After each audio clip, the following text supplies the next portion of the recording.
Hello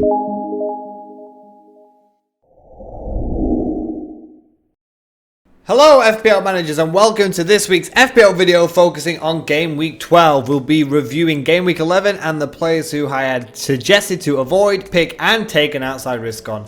Then a look at how my team did in Game Week 11 before moving on to this week's transfers, starting 11 and who I think will be the best players to avoid, pick and take a risk on for Game Week 12, as well as looking at any additional talking points for Game Week 12. So Game Week 12 looks like an interesting one, to be honest, with the Manchester derby taking centre stage. And what makes it more interesting for me in terms of fantasy football is that there are big scoring players of City who might not be as free scoring this week against a potential stubborn Mourinho Manchester United side, all the while the other top clubs could bag plenty of points. Spurs, Liverpool, Chelsea, Arsenal and even current FPL surprise package Bournemouth are all facing favourable fixtures this weekend, which could see a high scoring and highly open FPL game week.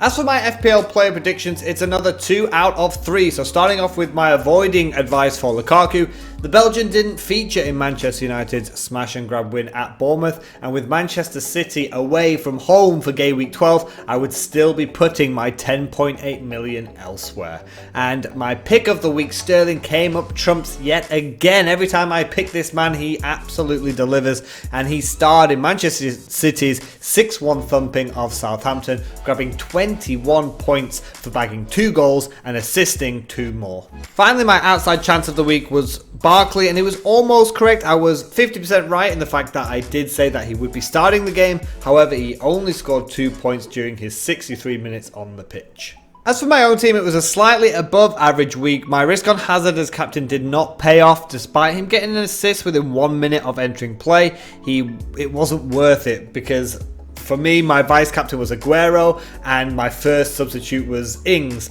and Hazard's short cameo cost me more than he would have if he had not played at all in that game, because Aguero would have become the captain and Ings would have come on for 6 points. And I was also let down by a dominant but toothless Watford side who somehow did not score against Newcastle despite how many chances they had. But Mora and Arnautovic helped to keep me above the average threshold, as did Sergio Aguero. Coming to my transfers, and it's another -4 hit. I need these 2 transfers, and it's with a long-term plan in mind, because Walcott and Bennett have made way for Barkley and Duffy. This isn't just down to Barkley's recent form, but also more because I want Duffy in the side, especially because of how resilient Brighton are, and they face a very good 5-run fixture list.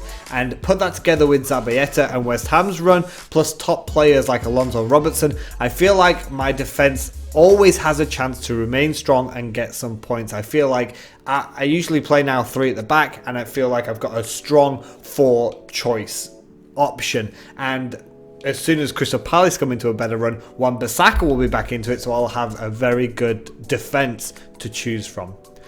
Salah remains in for now, but I am going to be keeping my eye on Richarlison as well, especially since he's now been pushed as Everton's main striker. So this week's starting 11 sees us stay with the 3-5-2. Foster, of course, is still in goal. The backline remains the same with Zabaleta, Alonso and Robertson, despite Duffy's recent addition, but it's difficult to go against Zabaleta against Huddersfield. The midfield 5 sees Barkley join the starting 11 alongside Hughes, Mora, Hazard and this week's captain Salah, who remains under pressure in this side. Up top sees Arnautovic away at Huddersfield, whilst Aguero, who amazingly just played 90 minutes of football against Southampton, he will be looking to help Manchester City get one over their arch rivals, Manchester United. Moving on to this week's predictions, and actually it's a really tough one. Like I mentioned before, the top teams minus the Manchester United sides have favourable gains. So I'm going to start with my play to pick, and it could be a lot of players. Wilson could continue his fine form at Newcastle. Kane could bag again away now at Palace. Hazard could be back in top form and playing against Everton. Aubameyang and Lacazette could be deadly and firing goals at home to Wolves, and the whole Liverpool front 3 could have a field day at home to Fulham, whilst I'll always back Manchester City's attacking forwards to score at least a couple of goals against any side. Even though it's Manchester United at home this week, I'll always back Man City players to get on the score sheet as well. So for this week, I'm going to stick with Mohamed Salah. Prior to the Arsenal game, The Egyptian was starting to hit his FPL stride again, and a home tie to Fulham looks just too good to miss. However, I would still recommend any other threats that I have just previously mentioned because I do feel it's going to be a high scoring week. My play to avoid is also tough due to the kind of opposite reason, and the only top sides I'd avoid this week would be United and City players, so I'm actually going to go with Alexis Sanchez, and this is because Lukaku is a doubt and in poor form anyway, and Mourinho seems to have taken the decision to play Sanchez up as the central striker, and this could, just like Richarlison, could tempt FPL managers to side with Sanchez, given he's a midfielder and about to be played as a central striker. However, I simply cannot find it within myself to ever back a team playing Manchester City, especially at the Etihad Stadium. Plus, his price has to be taken into account because 10 million is too expensive and risky to waste either on a player that will play on the bench, might only play between 20 and 60 minutes, or, you know, playing in a tough game away at Manchester City. Finally, my outside shot of the week is going to be Watford's Pereira. Watford have been hit or miss this season. I've mentioned it before. They're either beautiful or woeful. And last week against Newcastle, they were woeful. Not in the quality. They just could not finish. But this choice is more based on Southampton's poor form. The Saints were battered 6-1 by City to further decrease confidence. But Southampton's home record is absolutely dismal, to say the least.